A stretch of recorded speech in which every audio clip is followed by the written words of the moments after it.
علی رسولہ الکریم اما بعد فاعوذ باللہ من الشیطان الرجیم بسم اللہ الرحمن الرحیم۔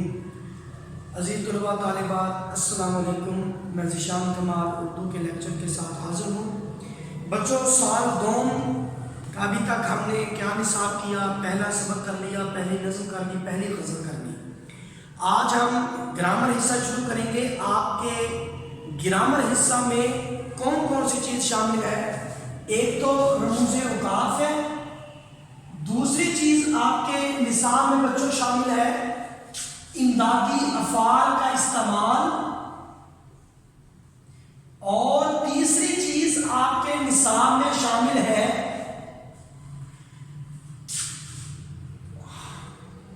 فعل کی مطابقت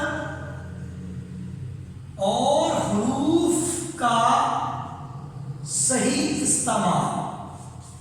تو یہ تین چیزیں آپ کے گرامر میں شامل ہیں۔ ان میں ایک حصہ یہ پہلا جو رموز اوقاف ہے یہ اب کریں گے، پھر 3-4 اسباق غزلیں نظمیں کرنے کے بعد امدادی افعال کا استعمال کریں گے، پھر اسی طرح 3-4 اسباق کے بعد ہم فعل کی مطابقت اور حروف کا استعمال کریں گے۔ تو بچوں آج ہم شروع کریں گے رموز اوقاف۔ پہلے ذہن میں رکھیے کہ میں آپ کو رموز اوقاف کرواؤں گا اور ساتھ ساتھ جو اہم ایم سی کیوز ہیں، جو پیپر میں اہم ایم سی کیوز آتے ہیں، جس طرح میں نے آپ کو فرسٹ ایئر میں بتایا تھا، اسی طرح یہ میں اس بار بھی آپ کو ساتھ ساتھ اہم ایم سی کیوز بتاتا جاؤں گا کس طرح ایم سی کیوز پیپر میں آ جاتا ہے۔ بچوں رموز اوقاف، لفظ رموز نکلا ہے رمز سے، رموز رمز سے نکلا ہے۔ اس کے لغوی معنی ہے علامت کے۔ لفظ رمز کے جو لفظی مطلب ہے وہ علامت کے ہیں، جبکہ اوقاف وقف کی جمع ہے، اور اس کا مطلب کیا ہے؟ ٹھہراؤ۔ تو رموز اوقاف کا مطلب کیا ہوا؟ ٹھہراؤ کی علامتیں۔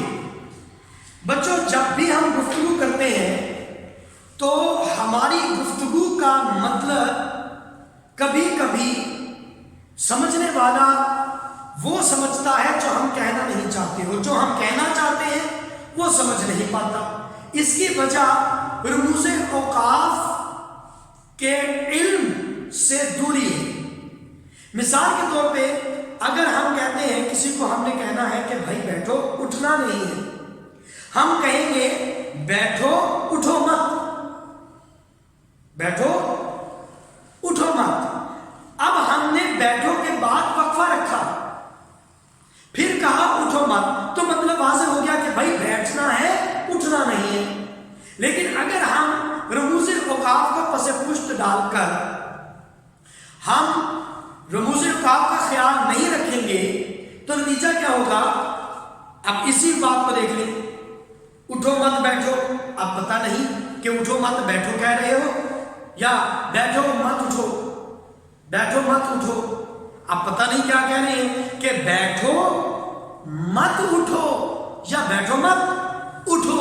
اب اس کی کوئی سمجھ نہیں آ رہی بات۔ لیکن جب ہم رموز اوقاف کا استعمال کریں گے، علامتوں کا استعمال کریں گے، تو ہم اپنی بات صحیح معنی میں سننے والے کو سمجھا سکیں گے، یا جو پڑھ رہا ہے ہماری تحریر، ہم اپنی تحریر کا مطلب اس پر واضح کر سکیں گے۔ تو یہ ضروری ہے رموز اوقاف۔ تو رموز اوقاف میں سب سے پہلے ہم علامت شروع کرتے ہیں بچوں، سکتہ۔ سکتہ بچوں، سکتہ کی ڈیفینیشن آپ کیا کریں گے؟ مختصر ترین ٹھہراؤ۔ کسی تحریر میں مختصر ترین ٹھہراؤ کو سکتہ کہتے ہیں۔ کسی تحریر میں سب سے مختصر ٹھہراؤ کو سکتہ کہتے ہیں۔ اب اس کی ذرا مثال دیکھیے، پہلے اس کی علامت بتا دوں۔ اس کو انگلش میں کوما کہتے ہیں. اس کی یہ علامت ہے کوما. اس کو ذرا ہائی لائٹ کر دوں تاکہ آپ تک واضح ہو جائے. یہ ایسے کوما. ٹھیک ہے. اب اس کی ایک مثال دیکھیے گا کہ انور، اسلم اور نذیر غیر حاضر ہیں. آپ دیکھیں انور اور اسلم، اگر ہم یہ نام استعمال نہیں کریں گے تو کیا بن جائے گا؟ انور اسلم. تو یہ لگے گا کہ شاید پورا نام انور اسلم ہے. ٹھیک ہے. تو آپ دیکھیں کتاب، کاپی،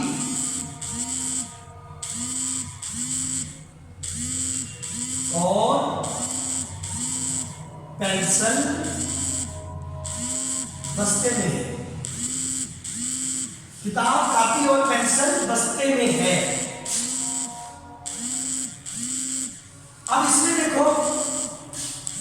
میں دیکھو اگر کتاب اور کاپی دونوں کے درمیان کوما کی علامت آئی، کتاب، کاپی اور پینسل، تو کتاب اور کاپی میں فرق کرنے کے لیے ہم نے کوما کی علامت کتاب، کاپی اور.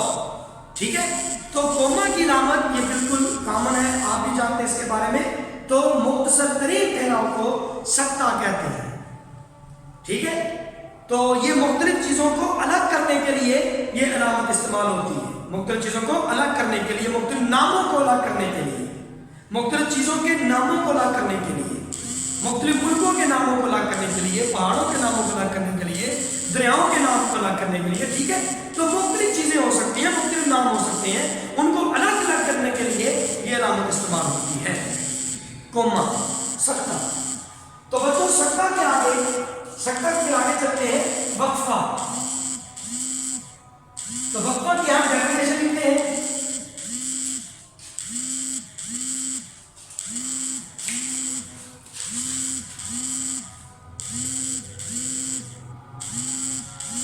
جی. تو بچوں وقفہ کیا ہے؟ سکتے سے زیادہ ٹھہراؤ کو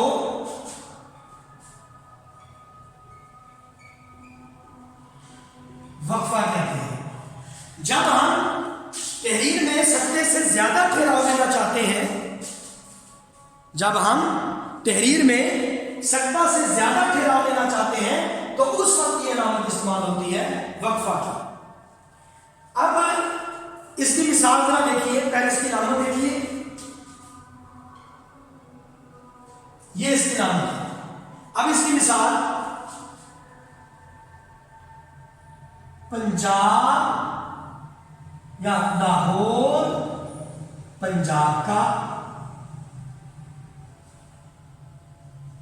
کراچی سندھ کا، اور کوئٹہ بلوچستان کا دارالحکومت ہے. آپ دیکھیں اس میں ٹھہراؤ سکتہ سے زیادہ ہے. لاہور پنجاب کا، کراچی سندھ کا، پشاور سرحد کا، اور کوئٹہ بلوچستان کا دارالحکومت ہے، یا انور مجید کا، اختر حمید کا اور شریف نواز کا بھائی ہے. تو اس کی یہ جو علامت ہے وقفہ کی، اس کا ایک اور جگہ آپ کو استعمال بتاتا ہوں. یہاں بھی آپ نے دیکھا وقفہ کا استعمال، تو آپ ایک اور جگہ آپ کو بتاتا ہوں. دیکھیے ایک تحریر کے دو حصے، جیسی کرنی ویسی بھرنی. اب جہاں پہ ٹھہراؤ سکتہ سے زیادہ ہے تو جیسی کرنی ویسی بھرنی، تو یہاں پہ یہ علامت وقفہ کا استعمال ہوتی ہے. یہ جو ایم سی کیوز ہے پیپر میں آ جاتا ہے. ٹھیک ہے بچوں. تو یہ ہوا وقفہ. اب وقفہ کے آگے چلتے ہیں. وقفہ کے آگے ہے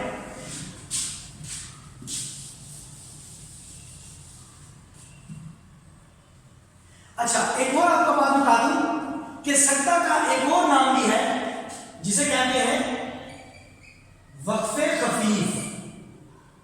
یاد رکھنا یہ نام آپ نے. سکتہ کا ایک اور نام ہے وقفے خفیف. وقفہ کا ایک اور نام ہے وقفے نصف. وقفے نصف یہ نام بھی آپ نے اس کے یاد رکھنے ہیں. تو اب بیٹا آگے ہے رابطہ. اگلی نامت ہم کرنے جا رہے ہیں رابطہ. رابطہ کی بچوں ڈیفینیشن کیا ہے؟ وقفہ سے زیادہ ٹھہراؤ کو کہتے ہیں. رابطہ کیا ہے؟ وقفہ سے زیادہ ٹھہراؤ. میں آپ کو ایک اور بات بتا دوں کہ متکلم اور کلام کے درمیان بھی رابطہ کی علامت استعمال ہوتی ہے.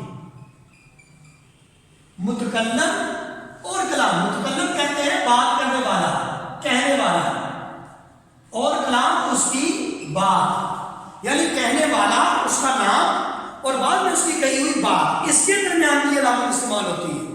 ایک اور کسی تحریر میں سرخی یعنی ہیڈنگ, سرخی یعنی ہیڈنگ دینے کے لیے بھی یہی علامت استعمال ہوتی ہے. کوئی سرخی یا ہیڈنگ جب آپ دیتے ہیں تو اس کے لیے بھی یہی علامت استعمال ہوتی ہے. اچھا ایک اور اس کی جگہ ہے کہ کوئی کہاوت یا کوئی کہاوت یا قول لکھنے کے لیے, یونیورسل ٹروتھ لکھنے کے لیے یہ علامت استعمال ہوتی ہے. اب میں ان تمام کی وضاحت کروں گا ایک ایک کر کے علامت لگا کر. علامت لگاؤں گا تو علامت بتاؤں گا, پھر میں ایک ایک کی وضاحت کروں گا آپ کے سامنے. ہم مثال کے طور پہ پہلے آپ کو بتا دوں اس کی علامت ہے یہ اس کی علامت ہے. ٹھیک ہے بچوں, اب ذرا دیکھیے گا.